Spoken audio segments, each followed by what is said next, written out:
In the heart of Philadelphia, where the streets hum with ambition and the air carries the weight of dreams, 70-year-old Mack Thompson stepped into Iron Pulse boxing gym like a shadow from a forgotten era.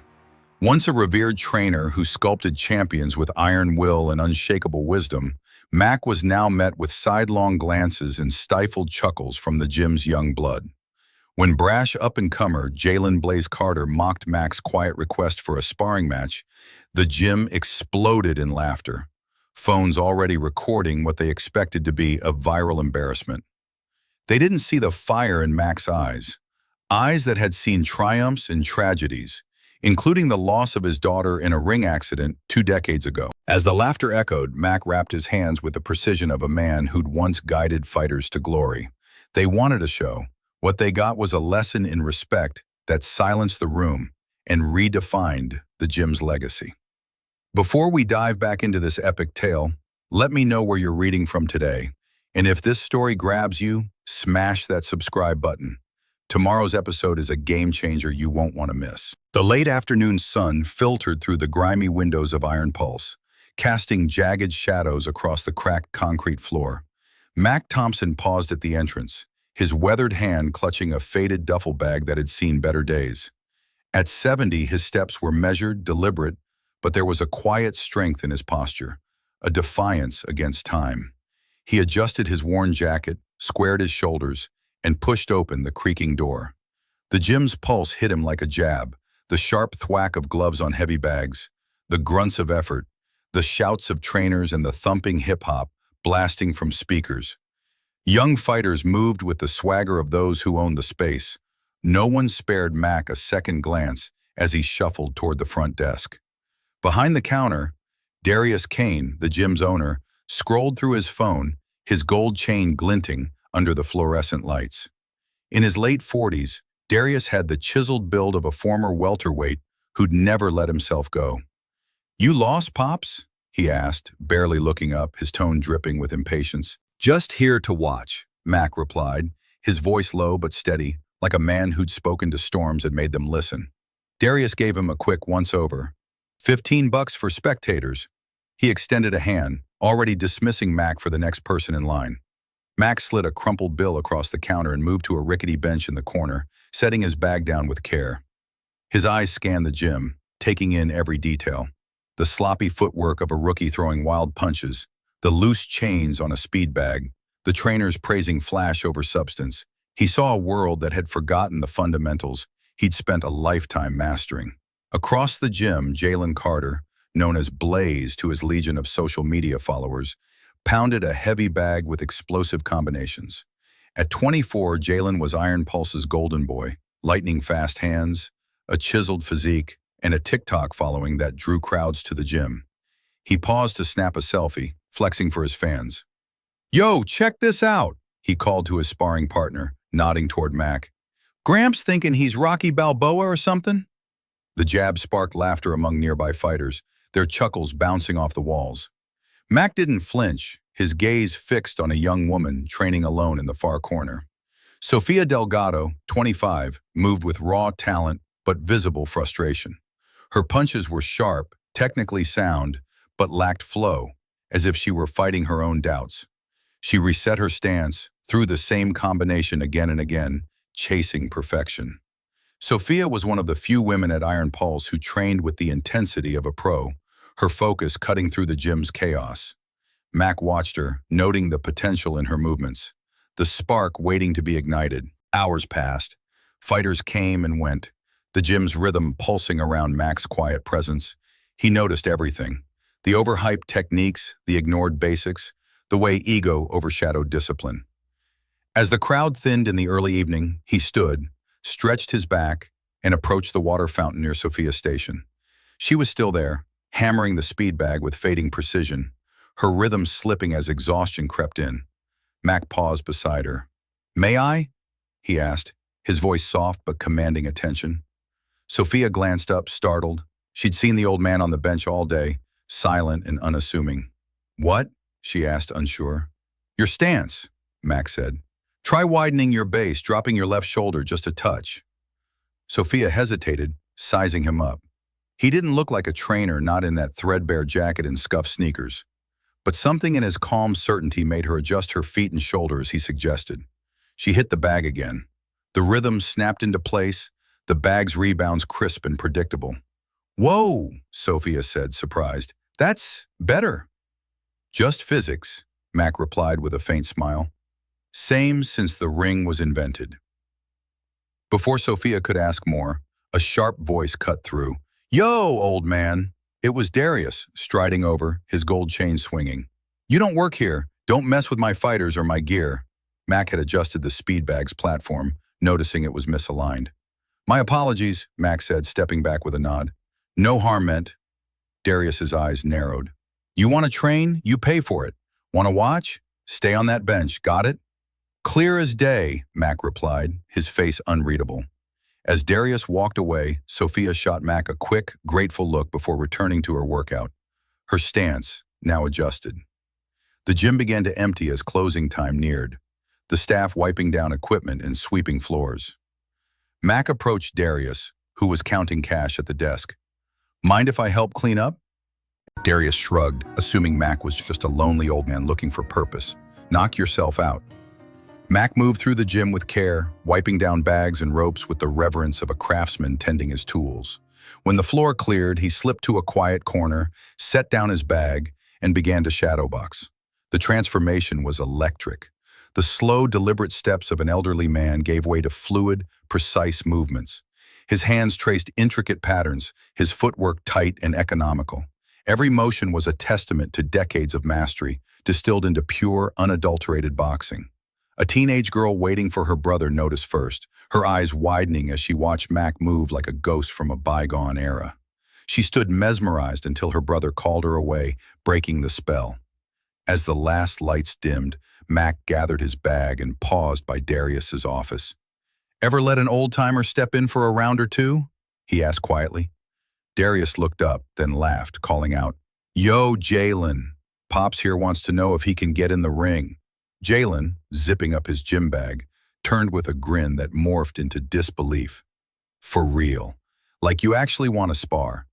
The remaining gym members joined in the laughter, phones already out, sensing a viral moment.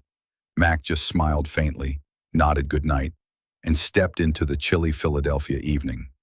Behind him, the laughter echoed, but Sophia watched him go, her curiosity piqued by the quiet dignity in his stride.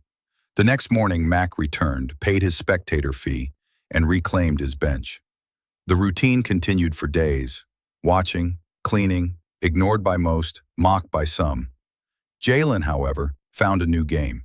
He began filming himself mimicking an elderly boxer, hobbling dramatically, pretending to clutch his back mid-punch. "Today on Boxing with Pops," he announced to his phone, "we're learning how to throw a jab without pulling a muscle." His followers loved it, the videos racking up thousands of likes.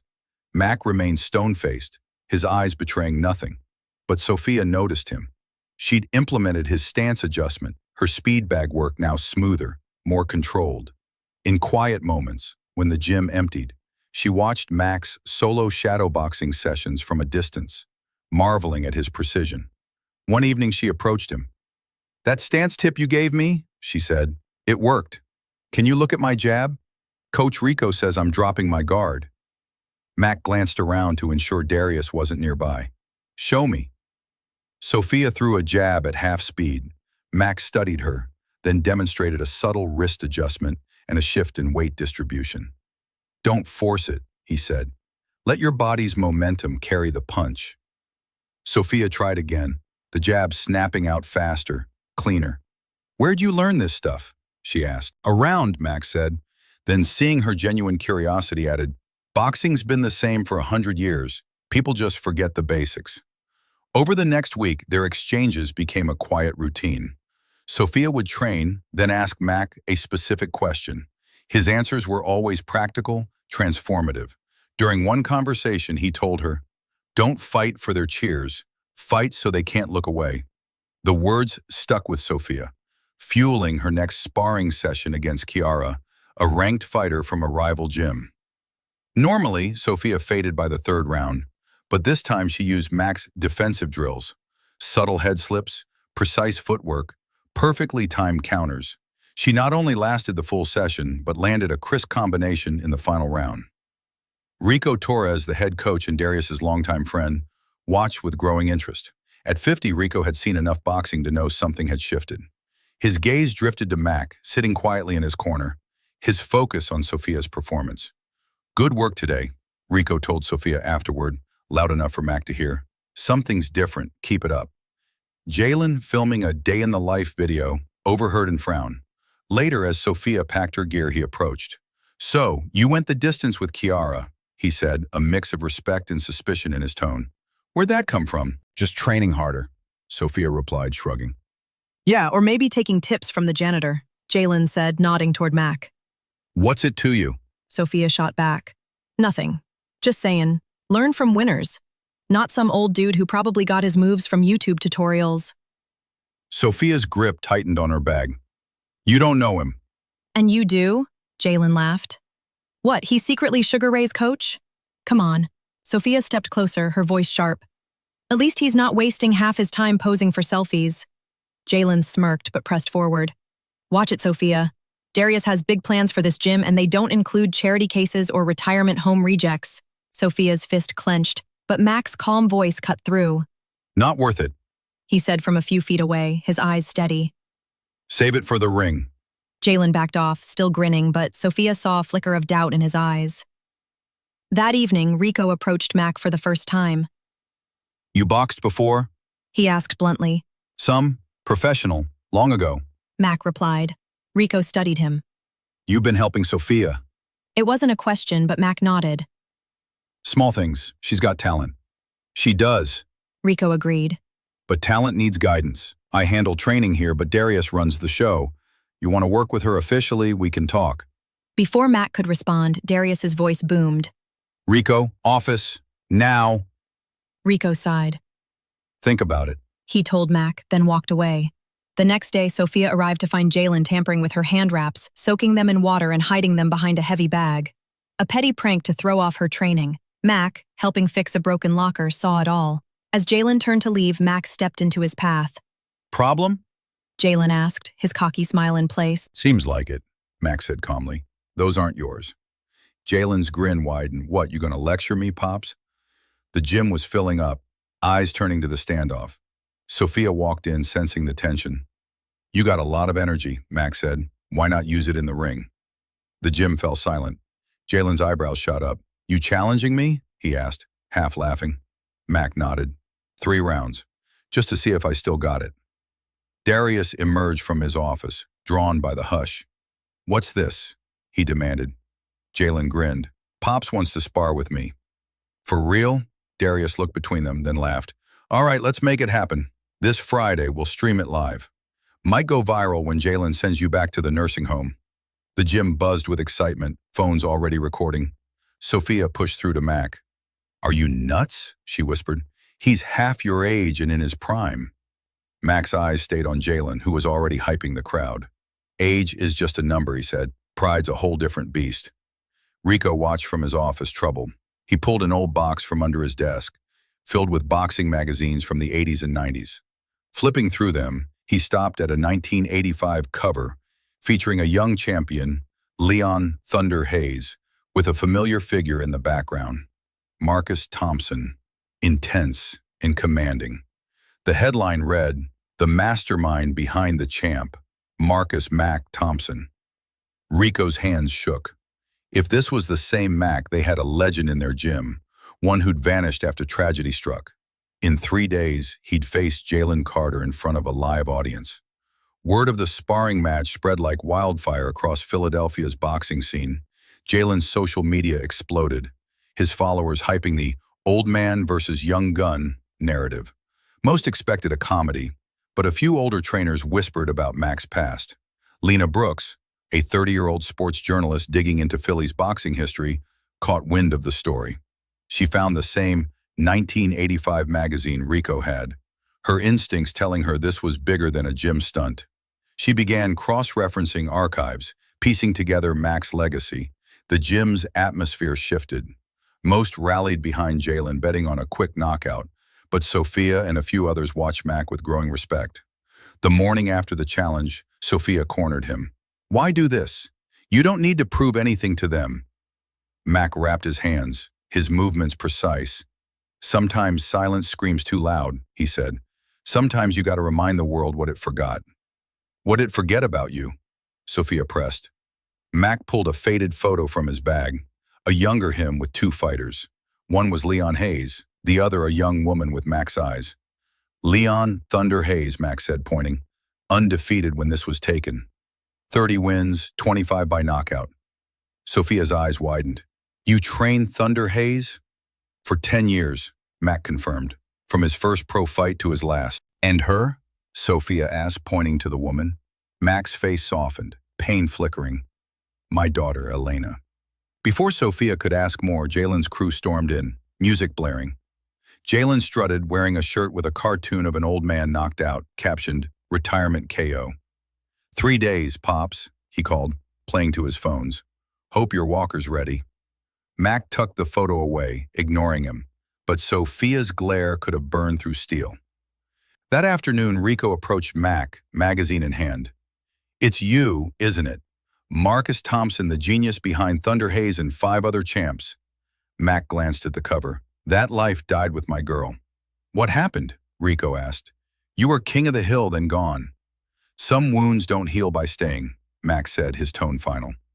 Later, Lena arrived, press badge gleaming. Darius switched to host mode. Lena Brooks, Philly Sports Press, she said. I'm writing about Philly boxing history. Heard you've got someone special here.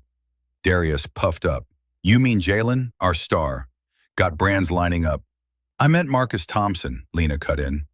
The same Marcus who trained Thunder Hayes and half a dozen champs in the 80s. Darius blinked, confused. The old guy? Nah, he's just some drifter. Sophia, overhearing, slipped away to find Rico, who confirmed her suspicions. It's him, Rico said, a genius. Could read fighters like a book. Then his daughter died in the ring and he vanished. Why's he back now? Sophia asked. Rico shook his head. That's the question. As word spread of Mack's identity, Darius saw dollar signs, hyping the match as the legends return.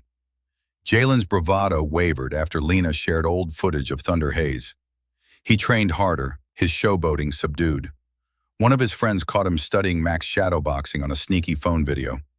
Worried about Pops? The friend teased. Nah, Jalen said, too quick. Just don't want to hurt him too bad. But his intense workouts told another story. The day before the match, Mack visited a small cemetery outside Philly.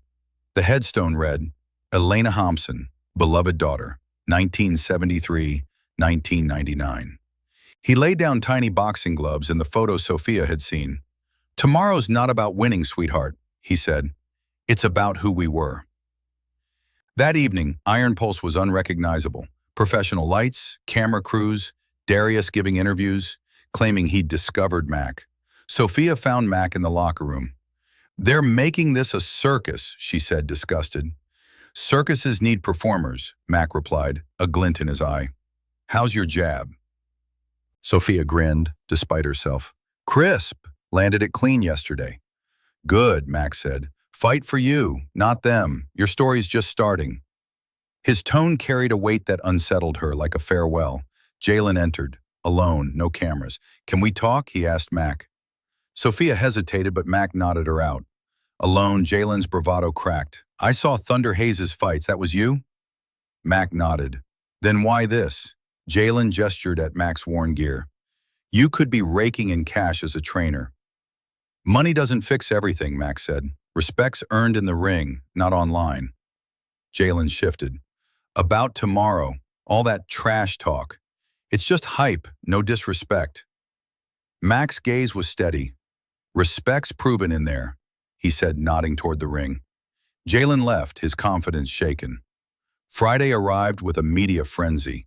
Lena's article had gone viral, drawing national attention. Iron Pulse was packed, the crowd a mix of Jalen's fans, boxing purists, and curious locals. In the locker room, Mack prepared alone, wrapping his hands with surgical precision. Sophia found him, eyes closed in focus. They're saying you'll embarrass yourself, she said. Mack opened his eyes, calm. Only person who can embarrass me is me. I made peace with that long ago. Sophia hugged him impulsively. "Show them," she whispered.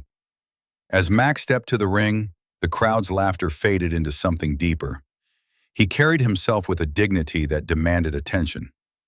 Jalen entered, his usual flair replaced by simple gear and a focused demeanor. They touched gloves, Jalen's nod carrying newfound respect. The bell rang. Jalen opened with controlled jabs, testing Mack's defenses. Mack moved like water, slipping punches, creating angles, expending minimal energy. The crowd murmured, confused by his defensive style. "He's not fighting," one spectator grumbled. An older trainer nearby shook his head. "He's schooling him." By the second round, Jalen's frustration grew. He tried to corner Mack, but Mack pivoted, leaving Jalen swinging at air. "Come on, Pops," Jalen taunted, his voice tight. Mack's face flickered with amusement. He landed light, precise counters, each a lesson in timing. As the third round neared its end, Jalen unleashed a desperate flurry. Mack absorbed it, then stepped inside with a single, perfect uppercut. It traveled mere inches, but its precision was devastating, catching Jalen in the solar plexus. Jalen gasped, his legs buckling, and he dropped to one knee.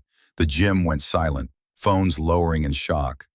The referee counted, but Jalen rose at 8, his eyes wide with respect. They finished the round in a technical dance, the crowd now cheering for both. When the bell rang, Mack removed his gloves, nodded to Jalen, and left the ring without fanfare. The crowd parted, hands reaching out to touch him, veterans nodding in reverence. Sophia embraced him. "They remember now," she said. Mack smiled softly. "I didn't want their memory. I wanted peace." Rico approached, holding an old VHS tape. "Mack, we need to talk about Thunder Haze, about what really happened." Mack's face shadowed. "Some ghosts stay buried, Rico." "Not these," Rico insisted, "not when they're still haunting this gym." As they spoke, Mack's phone buzzed with notifications. The Uppercut clip was viral, headlines screaming 70-year-old legend shocks boxing world. Across the gym, Darius watched, phone to his ear. "It's him, Marcus Thompson," he said. "No, he doesn't know about our connection yet. We need to handle this." Lena filmed the crowd, her eyes meeting Darius's briefly, a silent challenge. The story was just beginning.